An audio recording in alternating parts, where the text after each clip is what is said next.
Hi, I'm Rev Myron. I'm a minister through Pathways of Light, and I've been, of course, in Miracles student for over 40 years.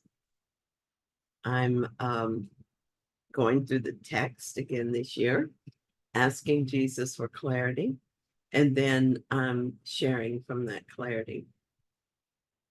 So let's get started. We're reading from A Course in Miracles, Chapter 9, Section 4, The Holy Spirit's Plan of Forgiveness.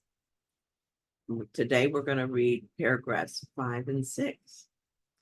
So paragraph 5 says, forgiveness that is learned of me does not use fear to undo fear, nor does it make real the unreal and then destroy it. Forgiveness to the Holy Spirit lies simply in looking beyond error from the beginning and thus keeping it unreal for you. Do not let any belief in its realness enter your mind, or you will also believe that you must undo what you made in order to be forgiven. What has no effect does not exist. And to the Holy Spirit, the effects of error are non-existent. By steadily and consistently canceling out all its effects everywhere and in all respects, he teaches that the ego does not exist and proves it. This is so simple, it's hard to believe that we make it hard. In essence, there is no guilt, and so nothing to forgive.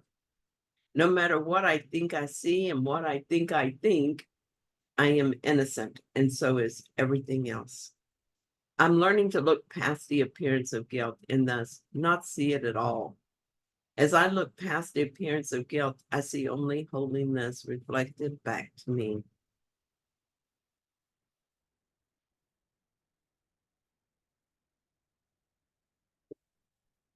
I am learning true forgiveness from the Holy Spirit. The Holy Spirit teaches me true forgiveness as I ask him to look with me at my assumed guilt. He sees no effects from my errors, and therefore there are none. If there are no effects, there's no error, and I'm free. In this way, he methodically teaches me the ego does not exist and proves it to me as he teaches me that I'm innocent. This applies equally and exactly the same way to everyone. I was just minding my own business one day when I was assailed by a sudden, vivid memory of something done in the past for which I felt guilty. It was like it was happening all over again. The guilt was so strong and fresh. The way the ego would have me deal with this is to recognize that I sinned and I'm guilty and then forgive myself for this. Or not, because now that it is real in my mind, I can't be free of it.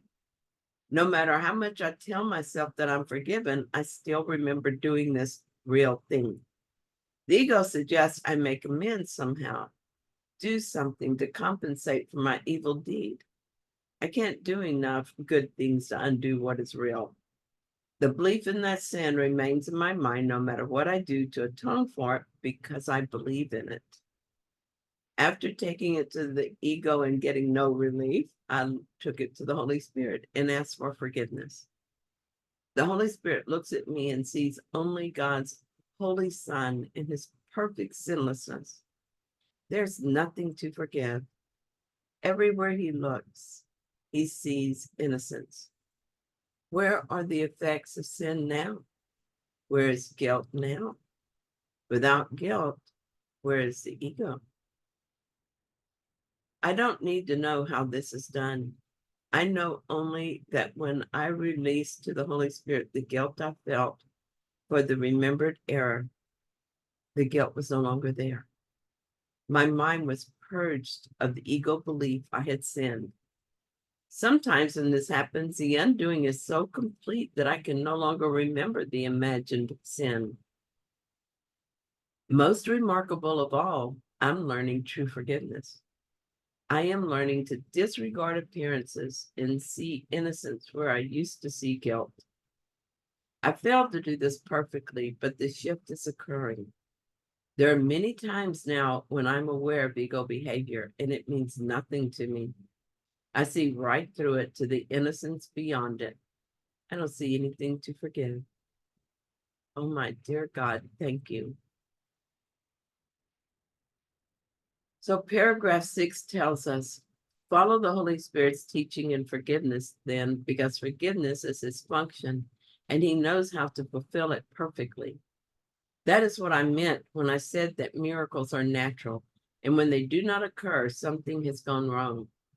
Miracles are merely the sign of your willingness to follow the Holy Spirit's plan of salvation, recognizing that you do not understand what it is. His work is not your function, and unless you accept this, you cannot learn what your function is.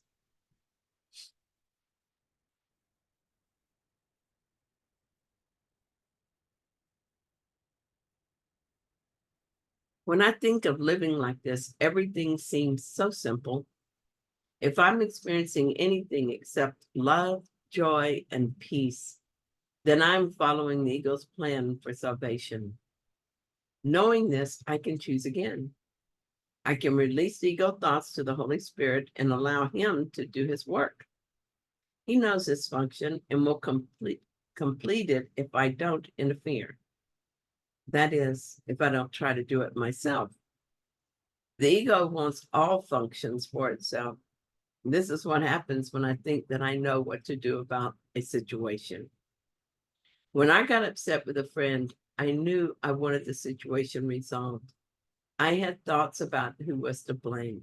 I had thoughts about letting my anger go, even though the friend was wrong, because being angry was not helping. And I had thoughts of being guilty of my feelings. But then I would feel rage at the coworker. The ego mind thinks this is helping. When I look at this from the ego's mind, it seems like I must consider all angles of the situation. Look closely at the story, decide who is wrong, and decide what to do about it to defend my position and protect myself. Sometimes I stumble over a useful idea and things seem to improve for a while, but nothing is solved because the ego cannot heal. The best I can hope for is a temporary cessation of conflict, knowing it will show up somewhere else in some other form. When I choose to release this to the Holy Spirit, the experience and the outcome are entirely different. I notice that I'm angry and upset with my friend. I realize my thoughts about this situation are making me miserable, and I show them to the Holy Spirit. He corrects my thinking and heals my mind. Sometimes I stray back into the ego mind and pick up the problem again, but if I do, I just repeat the process with the Holy Spirit. When I examine this situation with the Holy Spirit and hand it over to him, it's all very simple and easy. The solution is permanent because real healing has occurred. All that I have to do is stay in my real mind and let the Spirit complete its function. I have no part in that other than not to interfere. I've noticed that not interfering is the only hard part for me. The ego mind wants to do the Holy Spirit's job. It requires vigilance to be aware when I have strayed into a function that is not mine to fulfill. I remind myself that my job is to notice ego thoughts, realize I don't want them, and release them to the Holy Spirit. Period. I am through. Now it is the Holy Spirit's job to complete the forgiveness process. What occurs when I do my part and stand back is a miracle. My mind is healed, and from a healed mind, a healed world becomes manifest. If I follow this simple plan, doing only my part and allowing the Holy Spirit to do the rest, my life will be miraculous. The world's laws will be meaningless as the ego supersedes them. Sorry, I said that totally wrong. The world's laws will be meaningless as the miracle supersedes them. As I do this more and more, forgiveness becomes easier and more natural, and so does miraculous living. Thank you so much for joining me in this reading. I hope that you found it helpful. If you did, then please like it. And if you haven't yet, please subscribe. And I'll be back soon with another reading. See you then.